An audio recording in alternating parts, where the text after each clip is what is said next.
episode 219 of the CRICKETher Weekly. We're at the Oval to watch not Surrey play not Hampshire in the Charlotte Edwards Cup. So it's the Stars against the Vipers.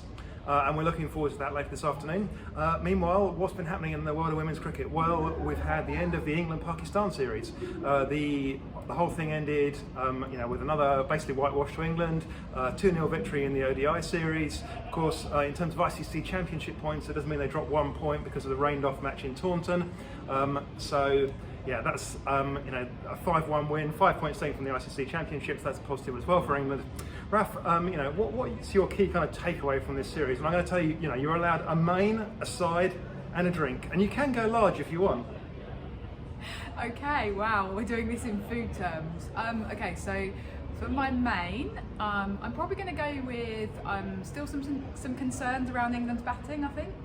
We talked about before the fact that they're a bit brittle and very inconsistent with the bat, and I feel like, was it 2 or 3 weeks ago on the CRICKETher Weekly, just before the series started, we were very much talking in terms of England taking this opportunity to really lay down a marker of where they are in comparison to a team who really lag very far behind them in terms of global rankings. And we were talking in terms of scoring multiple hundreds, right?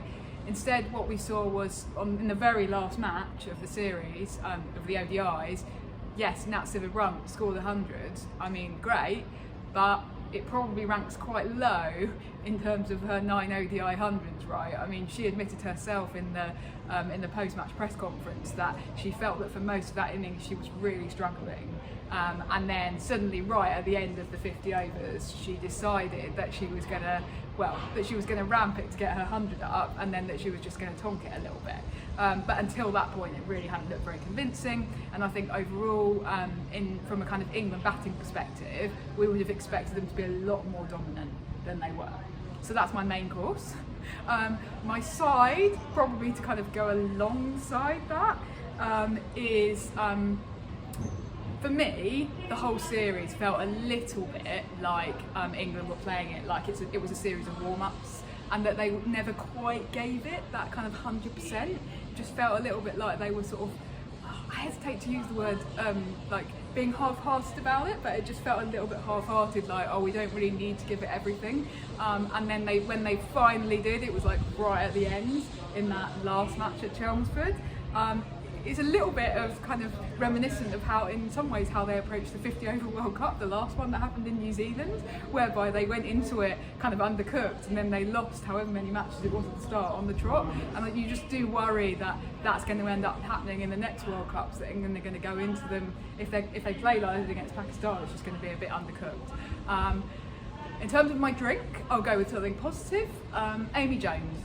The confidence of Amy Jones, a little bit of kind of more consistency and more confidence on display from her, something that we've been asking of her for a while. She hasn't maybe quite delivered on it, but I felt like she did that very much more this time. Sid, maybe we won't get you to do a main course aside. Maybe we'll just get you to do a drink. Do you want to go large? Well, I think I am going large, aren't I? I mean, I tweeted about halfway through the final game in Chelmsford, and it was quite controversial, but it was interesting where the controversy was. What did I tweet? For those of you who don't follow us on Twitter, I tweeted that I think that Heather Knight's time has come in ODI cricket. She made an important contribution in the first T20, but by the end of the third ODI, she looked very tired. She looked, like a cricketer that's played, an entire season, and she hasn't played an entire season. She's played 1 game for Western Storm. She missed out on WPL. She passed on WPL to prioritise England and to ensure that she had the rest she needed. And yet, 7 games into the season, she looks knackered. And I think it's time for her to pass on the captaincy. Now, the big question is, and the thing that was controversial, is who she passes it on to. And what was interesting actually was that I had a lot of comeback from my tweet, but I had practically no comeback saying no, Heather Knight should keep the captaincy. It looks like most people feel that they're in agreement that the time has come to pass on the captaincy, at least part of it. But who to? That's the $64,000 question. Controversially, I suggested that Grace Scrivens, despite having never played a game for England, should take up the ODI captaincy for the New Zealand series and obviously keep it going forward. Heather Knight is not going to play the Ireland series anyway, so they're going to have to find a captain there. And I think the time has come to pass on that baton. I think that the only way we're going to do this is a split captaincy, and therefore, we in the short term split it, give Grace Scrivens the captaincy now for the New Zealand series, and then let her continue that through the Ireland series, which Heather wouldn't have played anyway, and going forwards. This was controversial though. Now it's controversial for a number of reasons. If you don't believe that Grace Scrivens is the right candidate, I suggest you go and look at or listen to the Naughty Child podcast this week, because Richard on the Naughty Child podcast makes a good argument for why the time isn't quite right for Grace Scrivens, while also acknowledging that long term, she is the destination, as Richard puts it. But there are lots of other candidates as well. So, the people have said, what about this person? What about that person? What about them, Raf? Yeah, I think this is really important actually, and we don't like kind of singling people out, and this isn't meant to be negative, but I think it's important to go through the candidates actually one by one and explain why we personally think that they aren't suitable at this time to take over. And it very much does reflect a dilemma which kind of Heather Knight has led England into by there not being anyone obvious to succeed her. Okay, so shall I just go through them one by one? Okay, so obviously Nat Sitherbrun, currently the vice captain, right? Doesn't want to do it. And actually, I don't think it's going too far to say that it nearly broke her last time when she was handed it for the Commonwealth Games. It was at that point that she then had to go away and have a mental health break. You're already putting her under enormous strain, expecting her to perform with the bat all the time. Plus, they're trying to make it so that she does her full allocation of overs in ODIs and T20s, because that affects the balance of the team. Giving her the captaincy on top, just don't think it's a good idea. Amy Jones doesn't want it, has said so publicly that she doesn't want it because she was given it when Heather was injured and when Nat went on her mental health break, and just didn't enjoy doing it, doesn't enjoy the publicity that comes with it, the need for all of the attention to be on you. Tammy Beaumont, well, she's the same age as Heather, she's not in the T20 team at the moment, and I don't think she's going to be in their T20 plans going forward. Danny Wyatt, well, she's the same age as Heather, they're both 33, so there's no guarantees that she's going to end up having a career that's any longer than Heather's. Alice Captaincy, not the right temperament. Sorry, I'm her biggest supporter, but not the right temperament to be captain. Charlie Dean, this is one that is coming up time and time again because she does have a very good cricket brain. She's a very intelligent young cricketer. She had a difficult experience captaining the London Spirit in the 100 a couple of seasons ago, and so I don't think that she wants to be England captain. Sid, you also have some input into this one. Why do you think Charlie Dean shouldn't be captain? Well, yeah, and I also agree. She's a fantastic player, and she's a very good spin bowler, but she's not England's primary spinner. And one key reason not to give her the captaincy, which is quite simply that it ties your hands behind your back in terms of your spin selections. Because if you're going to give her the captaincy, it means you have to always pick her. You're obviously also going to always pick Sophie Ecclestone. So that means that you're constrained, and you're essentially going, well, if we're going to have two spinners, we always know who they're going to be, and there's no flexibility in that regard. Because, however good Charlie Dean ever is, she's probably not going to be England's best spinner, because, Sophie Ecclestone is so good, yes. Yeah. So that's Sophie Ecclestone. And Sophie Ecclestone is another one, that's been mentioned, Raf. What about her? Yeah, well, I was just going to say ditto Sarah Glenn, in terms of if anyone was thinking maybe Sarah Glenn for captain. Yeah, so Ecclestone. A couple of things that have happened this series. One is that she's hit a couple of very important milestones. Both times she's said afterwards, I'm not really that fussed about numbers. And I think in the modern era of women's cricket, with all of the stats that are around, with all of the analysts who are working, and this is only going to become a bigger aspect of women's cricket, you need to be on top of the numbers. And so I think that she's kind of, she's sort of given away her hand a little bit there, that's not going to be something that's her strength. The other thing that happened, John Lewis in the post-series press conference, talking about Sophie Ecclestone, he said the most important thing for us is to make sure that Sophie keeps enjoying her cricket. Because she's the best player in the world, or the best bowler in the world, and we need to make sure that she keeps enjoying it. She doesn't somehow get bored or sort of run out of steam, because she's still very young, right? And she's got like, you know, at least a decade ahead of her of continuing to be the best bowler in the world. So they need to handle that really carefully. And chucking the captaincy in there is actually a huge danger. It's a similar danger to the one that we faced with Nat Sither-Brunt, actually. If you give one of England's best players the captaincy, then you potentially mess things up for England in terms of them ever going on and winning another World Cup in this generation, because those are our two best players. We need them to be performing at the top of their game, and chucking the captaincy into the mix, therefore, is a real risk. So basically, if anyone's got any other candidates that we haven't mentioned, we'd love to hear them, but England have really backed themselves into a corner. And so I think all of those people who are agreeing with you that it's time for Heather to step down, but are disagreeing with you about Grace Scrivens, need to come up with their own better solution.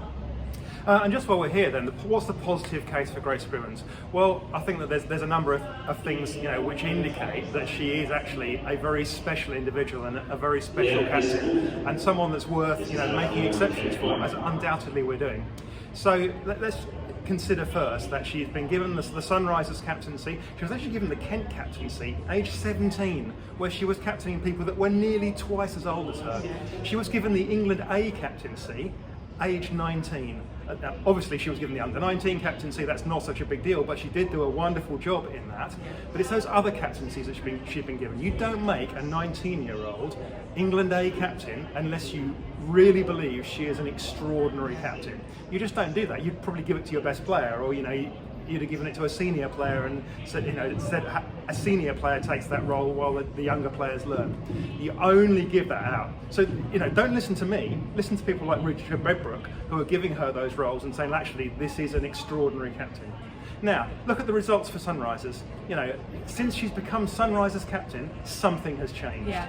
And I'm arguing, you know, that something is Grace Scrivens. Now, you know, it hasn't been, you know, she hasn't won 100% of her games at Sunrise. She didn't win the first 4 or 5. She hasn't won 100% of them anymore because she's not a miracle worker. She's not going to, you know, be able to suddenly make players 100 times better, but something has changed. That team has become that little bit better. It's got that little bit of edge. It's a competitive team now. She is what's changed. And there's a thing that, you know, you talked about numbers and things the other day. The other day we saw the Sunrisers, they were playing a game. I can't even remember which game it was now. Anyway, Sophie Munro was bowling, and Grace Scrivens was being very, they made the point on commentary, Grace Scrivens being very fastidious with the field. Well, this person here, this person here, this person here. And she does do that, absolutely. Just like Meg Lanning used to do that as well. Funny that. Anyway, she did that. 2 wickets in 3 balls. Catches from fielders positioned in the perfect place. She is the right person, and she has the temperament, she has the leadership. And there's a certain amount of faith to my argument. It's a little bit of a faith-based argument, if you like, but I believe in her and I believe that she can do this. I think I do agree with the people saying it would be a huge ask to propel somebody into a team that they've never played in and give them the captaincy. But we're in a very difficult period for England cricket, and we're in exceptional circumstances. And given the other options, this is like the least bad one, maybe. And that's probably a really awful thing to say, but yeah, I'm going to say it again for the 3rd time this episode. England have really backed themselves into a corner, and I would love to know what anybody else thinks the solution is, because I don't think that yours is a bad solution, Sid. Thank you. Mad but not bad. Right. Yeah, so shall we have a chat about the Charlotte Edwards Cup?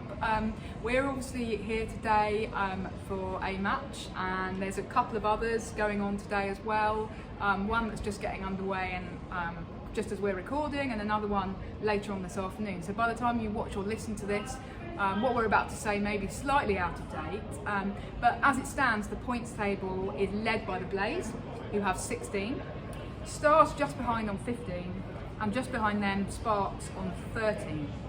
At the other end of the table, the Northern Diamonds, who have had a bit of a slump. They're currently 4 losses from 4 matches, Sid. What's gone wrong? Well, Northern Diamond fans, look away now, I think. I mean, you know, we don't We don't know what's gone wrong, but I just wonder if all the talk has finally come home to roost with the team, and that they've, that Yorkshire have almost talked them into a situation where the team aren't performing anymore, because Yorkshire have said so often, well, the whole thing with the regions into counties thing, the whole thing with us not getting the franchise next year is going to affect the players. Well, now it is affecting the players because you've talked about it so blooming much.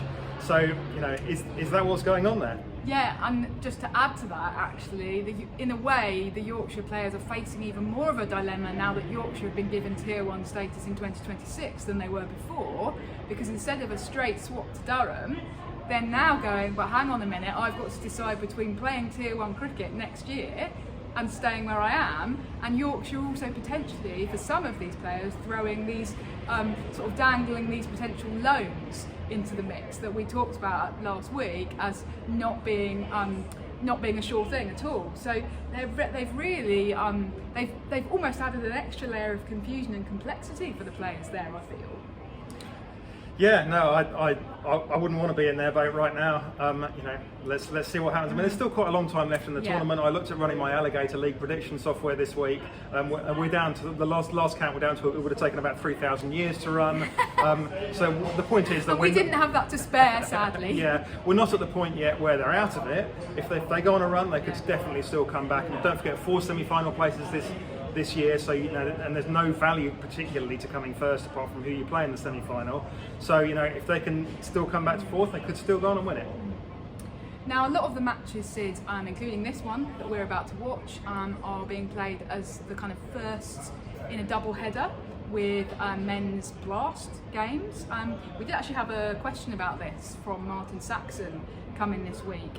His was specifically in relation to the Old Trafford double-header, which started with Thunder v Sparks, followed by Lancashire v Durham. And actually he notified us to the fact that there were 3.5 hours between those matches. So from the end of the men's game to the end of the women's game to the start of the men's game, 3.5 hours. He said the women's cricket fans faced with a choice between going home and losing the right to watch the men's game that they paid £22 for, because it does inflate the ticket prices, or hanging around at Old Trafford for that time. Not much to do outside or inside the ground other than drink. He also said, I have noted that the Lancashire AGM takes place between the matches. It seems the programme for the day may have been designed to fit around the wishes of the Lancashire members, but it seems like they've shafted women's cricket devotees as a result. I would have expected better from a county whose Darwin bid banged on about how the men's and women's teams will be equal partners from next year. Thanks, Martin. Tell us what you really think. Yeah, interesting decision there by Lancashire, and it really does beg the question of why couldn't they have had the AGM first before the women's game, and then your average supporters who aren't members at Lancashire, which is going to be the majority of them. Well, of course, your average Lancashire men's member is dead keen on the women's team, and they'll be absolutely excited to watch the women, won't they, Raf? Yes, the crowd, judging by the live stream, the crowd for the women's game didn't massively reflect that, sadly. So yes, I agree. They scheduled it for the benefit of the Lancashire members, who, not quite to a man, because some of them are women, didn't particularly show their enthusiasm for the women's game. They showed more enthusiasm for turning up for the AGM and having that scheduled in between the matches rather than before the first leg of the double header, which would have made much more sense from a kind of ordinary fan perspective. So I think that was a bit poor from Lancashire, to be honest. Yeah, I mean, ultimately, when is a double header, and when isn't it a double header? I mean, you're going to go, well, we're actually playing it on a different day, but it's still a double header, and it's at a different ground, but it's still a double header, and it's different teams, but it's still a double header. Yes, it's a good point. It's a good point you make there, kind of philosophically.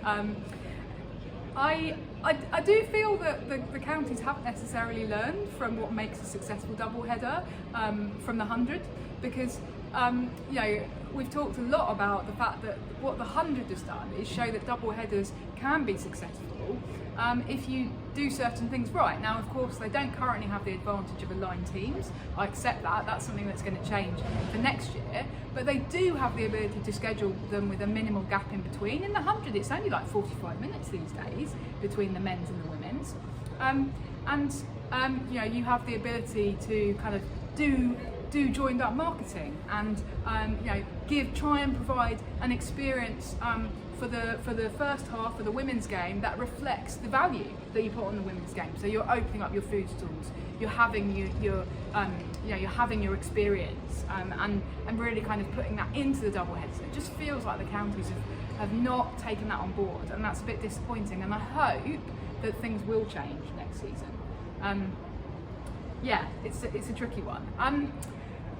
Other bit of news in relation to the Charlotte Edwards Cup, Sid, although we think it might have actually happened before the Charlotte Edwards Cup started, but it has recently been announced publicly that Central Sparks have fired not just their head coach, Lloyd Tennant, but they've also fired their assistant coach, Dominic Ostler.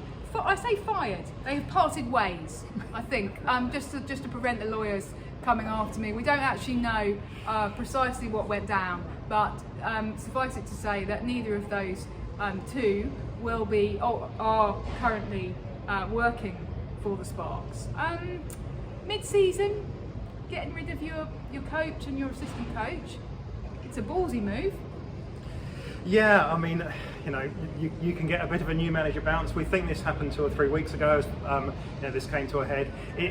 First of all, it feels to me a little bit like, just reading between the lines here, it feels like Laura McLeod told them that they weren't in the running to get the job next year when it moves to being Birmingham Bears / Warwickshire. And at that point they walked rather than were actually immediately fired. So that's how it feels to me. Sparks did get a little bit of a bounce. They won 3 games in the Charlotte Edwards, their first 3 games. I think they were on top of the table for a bit, but they've lost the last 2, by a reasonably close margin. They're tight games, but they have lost 2. So now 1-3, lost 2.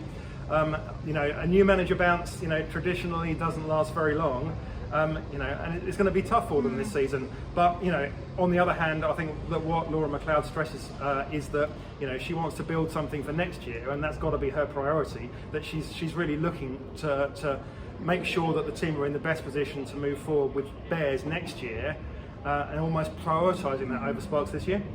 Yeah, and I think it feels like a ballsy move because this doesn't happen very much in women's cricket. Actually, we see people being let go over the winter, but we do also often see the same coaches coming back year after year much more frequently. I wonder whether actually this is something that we're going to see more of in women's cricket, and maybe that's a good thing, because if the coach isn't bringing you the results that you want, and if the coach hasn't got that relationship with the players, particularly the captain, that you need them to have, I stress, we have no inside information here. This is not a way of saying that this was any result of anybody, particularly in the Sparks. But just speaking generally, if they don't have that relationship with the players and they're not bringing you the results that you want, then maybe you do need to be a bit more cutthroat about it, and you do actually need to kind of end that relationship sooner rather than later for the benefit of all concerned, actually. Professional sport is tough, Raf. Well, so is being a professional journalist when people are telling you that you're absolutely mad to be saying that Grace Scrivens should be the next England captain. Anyway, on that note, thanks for tuning in, everybody. We're going to go and enjoy some cricket at the beautiful sunshine, and we will see you in a week's time. Bye for now.